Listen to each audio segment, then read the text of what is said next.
Good afternoon. तो आज के हमारे टॉपिक है मार्केट स्ट्रक्चर के second type of market which is monopoly market and और इसके सब टॉपिक है concept of dumping and type of dumping. ठीक है, इस लेक्चर को फुली देखना। इसके बाद लास्ट में एक ऑब्जेक्टिव क्वेश्चन रखे हैं, तो उसका आप वहां पे रिस्पॉन्स देना है इनबॉक्स में। मैं वहां पे आप लोगों को वहीं पे ही रिप्लाई दे दूंगा। तो meaning, assumption, causes of monopoly, nature of demand curve and marginal revenue curve किस तरह आते हैं, short run equilibrium of the firm या long run equilibrium of the firm, price discrimination. Up to this topic हमने क्या किया हुआ है, डिस्कस ऑलरेडी कर चुके हैं। तो अब हमारे टॉपिक है concept of dumping. What is dumping?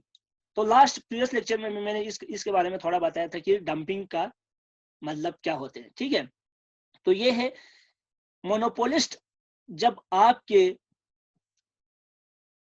Product को, फॉर एग्जांपल एक कंपनी है, फर्म है, ठीक है, उसके सेलर उसी के प्रोडक्ट को, this is for example this is India, ठीक है, ये है हमारे हिंदुस्तान। एक कंपनी यहाँ पे प्रोडक्ट क्या करते हैं, प्रोड्यूस करते हैं, और ये है प्रोडक्ट। ठीक है, तो ये प्रोडक्ट अपने इकोनॉमी में, अपने मार्केट में ये कितने रुपीस में सेल करते हैं, फॉर एग्जांपल 100 रुपीस में सेल करते हैं। ठीक है, इसी प्रोडक्ट को फॉरेन कंट्रीज में, दिस इज फॉरेन कंट्री, ठीक है, या आप इंग्लैंड बोलो या यूएसए बोलो, ईरान बोलो, अफ्रीका बोलो, अफ्रीका की जितने भी कंट्रीज है, ठीक है, ऑस्ट्रेलिया बोलो, उन कंट्रीज में, या चाइना बोलो, उन कंट्रीज में इसी प्रोडक्ट को कितने में बेच रहे हैं, फॉर एग्जांपल 50 रुपीस में बेचते हैं। ठीक है, तो इसी चीज को क्या बोलते हैं, डंपिंग। देखो, monopolist sell it is product to the foreign market at a lower price. तो हमारे मार्केट के में जिस प्राइजेस पे सेल करते हैं, उससे कम प्राइजेस पे फॉरेन मार्केट में सेल करना, उसे क्या कहते हैं, डंपिंग कहते हैं। ठीक है, ये तो मीनिंग ऑफ डंपिंग थे। ठीक है, टाइप ऑफ डंपिंग, 3 टाइप के डंपिंग होते हैं। ठीक है, वन इज परसिस्टेंट डंपिंग, उसका मीनिंग क्या होते हैं हम नेक्स्ट स्लाइड में पढ़ेंगे। प्रेडेटरी डंपिंग, और थर्ड इज स्पोरेडिक डंपिंग। ठीक है, तो ये 3 टाइप ऑफ डंपिंग हम वन बाय वन क्या करेंगे, स्लाइड में डिस्कस करेंगे, नेक्स्ट स्लाइड में। ठीक है, तो type of dumping, first type of dumping is persistent dumping, second is predatory dumping and sporadic dumping, third is। तो persistent dumping क्या होते हैं, देखो, monopolist sell his product at higher prices in the domestic market। ठीक है, domestic market में अपने product को हाई प्राइसेस पे सेल करते हैं, but lower in the foreign market. ठीक है, जिस तरह डंपिंग का मतलब ही यही होते हैं, तो परसिस्टेंट डंपिंग भी इसी चीज को परसिस्टेंट डंपिंग कहते हैं। ठीक है, डोमेस्टिक जब आपकी ही डोमेस्टिक मार्केट में जब इसकी प्राइसेस को हाई प्राइसेस पे सेल करते हैं, तो इसका डिमांड फॉर द प्रोडक्ट क्या होंगे, लेस इलास्टिक होंगे।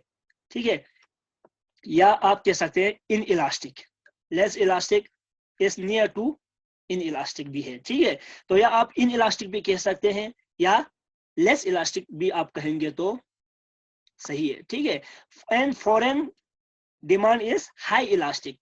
ठीक है, तो इसमें या इलास्टिक भी बोल सकते हैं, या हाई इलास्टिक, या परफेक्टली इलास्टिक भी आप बोल सकते हैं। ठीक है, तो फॉरेन में इसका डिमांड क्या होंगे, हाई इलास्टिक होंगे, मींस कि इस प्रोडक्ट का डिमांड ज्यादा होंगे। क्यों? क्योंकि ये लोअर प्राइसेस पे मिलते हैं। अपने कंट्री में ये लो डिमांड होंगी, क्योंकि, या लो डिमांड भी आप कह सकते हैं, या लेस इलास्टिक होंगी, क्योंकि इसका प्राइसेस ऑलरेडी हाई होते हैं। तो this is persistent dumping which is the first step of dumping. तो इसके बाद हम next type of dumping discuss करेंगे, व्हिच इज प्रेडेटरी डंपिंग। ठीक है, तो प्रेडेटरी डंपिंग क्या होते हैं, monopolist sell his product below या lower the cost in the foreign market. ठीक है, तो यहाँ पे कॉस्ट की बात तो नहीं होते। ठीक है, कॉस्ट चाहे उसने, फॉर एग्जांपल कॉस्ट इसका है 20 रुपीज। ठीक है, इसने अपने कंट्री में इसको 10 रुपए में भेजा, घाटा तो आ रहे, फिर भी फॉरेन कंट्रीज में इसमें 5 रुपए को भेजा, ठीक है, 5 रुपीज को भेजा। ठीक है, ये हो गया परसिस्टेंट।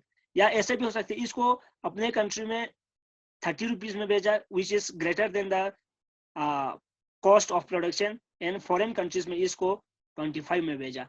ठीक है, तो ये किस कंडीशन में, प्रॉफिट कंडीशन में भेज रहे, ये किस कंडीशन में बोले, लॉस कंडीशन में सेलिंग हो रहे हैं। ठीक है, अब परसिस्टेंट में यही होता है, बिलो या लोअर कॉस्ट, इसमें ये वाला सीन बिल्कुल नहीं होंगे।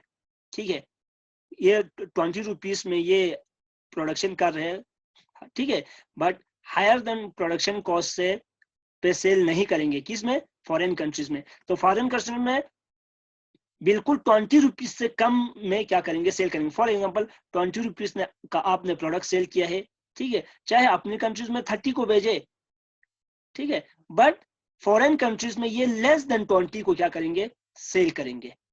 फॉर एग्जांपल या 19 या 15 या 10 हो गया। तो फॉरेन कंट्रीज में बिलो या लोअर द कॉस्ट या कॉस्ट ऑफ प्रोडक्शन से कम पे भेजेंगे। ठीक है, यहाँ पे फर्स्ट परसिस्टेंट डंपिंग में कॉस्ट की कोई बात नहीं होती। ठीक है, या कॉस्ट पे आप लोअर द कॉस्ट आप अपने कंट्री में भी या फॉरेन कंट्री में बेच सकते हैं, but the difference is that कि फॉरेन कंट्री में less than domestic market price होंगे। ठीक है, ये कंडीशन। बट यहाँ पे जरूरी है कि फॉरेन कंट्रीज में कॉस्ट ऑफ प्रोडक्शन से भी कम प्राइजेस पे क्या करेंगे, सेल करेंगे। ठीक है, main aim to drive out competitor from the market. तो इसका मकसद क्या होते हैं कि इसका मकसद होता है एक प्रोडक्ट साबुन, फॉर एग्जांपल बहुत सारे कंट्रीज में कंपनीज होते हैं, फर्म होते हैं। ठीक है, तो इसमें ये फर्म क्या करेंगे, फॉर एग्जांपल साबुन 8 रुपीज पर साबुन फर्म ए प्रोड्यूस कर रहे हैं। ठीक है, ठीक, फर्म बी प्रोड्यूस कर रहे हैं, ठीक है, और ये बेच रहा है फॉर एग्जांपल 7 को बेच रहा है। ठीक है, अब ये वाला हमारे फॉर एग्जांपल ये है यूएसए।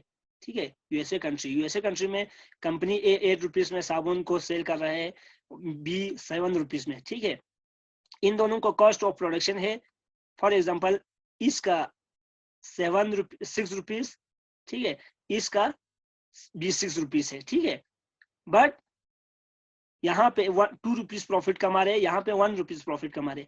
बट यहाँ से एक अपना कंट्री से, हिंदुस्तान से एक कंपनी यहाँ पे जाते हैं, ठीक है, और यहाँ पे जाके अपने प्रोडक्ट को, साबुन को, इसी साबुन को,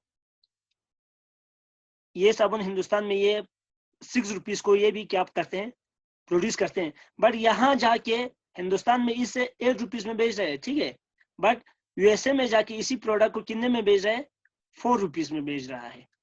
ठीक है, तो जब ये 4 रुपीज में बेचेंगे तो इन कंपनीज का तो जाहिर सी बात है मार्केट से शट डाउन करना पड़ेगा। ठीक है, शट डाउन करना पड़ेगा, क्योंकि लोग इसका क्या करेंगे, ज्यादा से ज्यादा डिमांड करेंगे कि नहीं। आपको साबुन 4 रुपए मिल रहा है तो आपको 8 रुपए दे के आप बिल्कुल नहीं खरीदेंगे, बल्कि आप 4 रुपया 4 रुपीज दे के इसको क्या करेंगे, डिमांड करेंगे। ठीक है, तो जब ये पूरे कस्टमर इसके पास जाते हैं तो ये लोग मार्केट से आउट हो जाते हैं। ठीक है, तो इसका मेन मकसद होता है कि main aim to drive out the competitor from the market. तो इसी तरह अपने कॉस्ट ऑफ प्रोडक्शन से कम प्राइसेस पे जब ये सेल कर देते हैं तो उसका मकसद होता है कि इन कंपनीज को क्या करना है, शट डाउन करना है या कंपटीशन से निकाल देना है। ठीक है, once competitor eliminate from the market, इसके बाद जब ये सब मार्केट से एलिमिनेट कर दिया, ठीक है, शट डाउन कर दिया, ठीक है, तो अब ये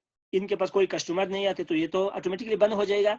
ठीक है, ए कंपनी और बी कंपनी, तो ये मार्केट क्या करते हैं, फ्रॉम द मार्केट ही रेज द प्राइस। इसके बाद जब ये कंपटीटर सब शट डाउन हो जाते हैं, इसके बाद ये प्राइजेस को क्या करते हैं, बढ़ाते हैं। ठीक है, बढ़ा के फॉर एग्जांपल 8 कर देते हैं या 6 कर देते हैं। तो इस तरह ये क्या करते हैं, प्रॉफिट कमाते हैं। ठीक है, ये थे predatory dumping, second type of dumping. इसके बाद है सुपरडेटिक डंपिंग। इसका मीनिंग है it is occasion sale of product either below cost या lower price in the foreign market. इसका मतलब होते हैं कि जब हमारे फेस्टिवल आते हैं, ठीक है, उस टाइम पे या बहुत सारे हमारे जैसे कि ईद होते हैं या इंडिपेंडेंस डे होते हैं, बहुत सारे हमारे ओकेजन्स होते हैं, उस टाइम पे सेल करते हैं अपने प्रोडक्ट को फॉरेन कंट्रीज में या लोअर कॉस्ट पे बेचते हैं या कॉस्ट ऑफ प्रोडक्शन से कम प्राइसेस पे बेचते हैं या as compare to domestic country.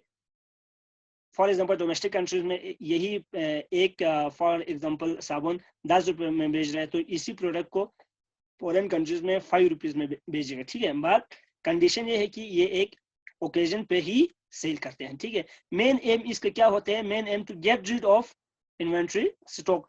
इसका मेन मतलब होते हैं आपके पास इन्वेंट्री स्टॉक जो प्रोडक्ट सेल नहीं हुआ, ठीक है। फॉर एग्जाम्पल अब बहुत सारे देखो ईद पे ऑफर आते हैं, हम तो समझते हैं कि ये ऑफर है, बट एक्चुअली ये ऑफर नहीं होते। ये वो प्रोडक्ट होते हैं जो उनके कंपनीज में, उनके मार्केट में सेल नहीं हुआ है, ठीक है। इन्वेंट्री स्टॉक जो कि उनके पास स्टॉक में बचा हुआ है, अनसोल्ड, ठीक है। इन्वेंट्री स्टॉक अनसोल्ड चीज को बोलते हैं, ठीक है। 1 ईयर में इसको सोल्ड किया, नेक्स्ट ईयर तक ये सेल नहीं हुआ, तो उस साल नेक्स्ट साल में ये क्या कर देते हैं, दूसरे प्राइजेस में या ईद के दिन ऑफर, ऐसे ऑफर कुछ डाल के ये क्या करते हैं, सेल कर देते हैं, ठीक है। कम प्राइजेस पे भी इसको सेल कर देते हैं ताकि ये स्टॉक उनके पास नहीं रहे, ठीक है। एटलीस्ट 5 रुपीज घाटा आ गया तो भी अगर ये सेल बिल्कुल नहीं करेंगे तो फॉर एग्जांपल इनको 100 रुपीज का लॉस हो सकते हैं। बट इनको लो प्राइसेस पे भी फॉरेन मार्केट में भेजेंगे तो फॉर एग्जांपल 50 पे भेजेंगे तो उनको एटलीस्ट 50% तो कॉस्ट कवर हो जाएंगे और 50% का लॉस हो सकते हैं। बट इसमें क्या हो जाते हैं, बिल्कुल इन्वेंट्री स्टॉक को बिल्कुल सेल नहीं करेंगे, ठीक है, डंपिंग नहीं करेंगे तो 100% का लॉसेस आने का चांसेस होते हैं, ठीक है। जैसे कि फेस्टिवल ऑफर या दिवाली सेल, इनके नाम से क्या जाते हैं, मार्केट में सेल होते हैं, ठीक है। तो ये थे 3 टाइप ऑफ डंपिंग जिसको हमने बेस्ट वे में क्या किया, एक्सप्लेन किया। होप कि आप भी बिल्कुल अंडरस्टैंड कर पाए होंगे और आपको दोबारा इस चीज में प्रॉब्लम फेस नहीं करेंगे, ठीक है। तो इसके बाद हमने यहाँ पे एक क्वेश्चन रखा हुआ है कि आप इस लेक्चर को देखने के बाद इस क्वेश्चन का मुझे आंसर दे देना, ठीक है। तो आपको फिर खुद को पता चलेगा कि मुझे ये लेक्चर समझ में आया कि नहीं आया है, ठीक है। अगर आया है तो इसका आंसर सही आएगा, अगर नहीं आया है तो इसको दोबारा एक बार फिर से देखो, यही टाइप ऑफ डंपिंग को, ठीक है। तो इसके बाद फिर से कोशिश करो इसका आंसर देने की, क्वेश्चन पढ़ के, ठीक है। Seller sell the commodity at below the cost to drive out his competitors from the market known as predatory dumping, persistent या स्पोरेडिक डंपिंग। तो which one is correct answer? तो आप मुझे इनबॉक्स में इसका रिस्पॉन्स दे देना। Maybe on the basis of your response I will response your text, ठीक है। तो ये थे concept of dumping and type of dumping. Thank you very much for watching this lecture. तो इसके बाद हम नेक्स्ट लेक्चर में डिस्कस करेंगे डेट वेट लॉस। ये भी मोनोपोली मार्केट की ही पार्ट है, तो हम अपकमिंग लेक्चर में इसके बारे में डिस्कस करेंगे। Thank you very much. Allah Hafiz.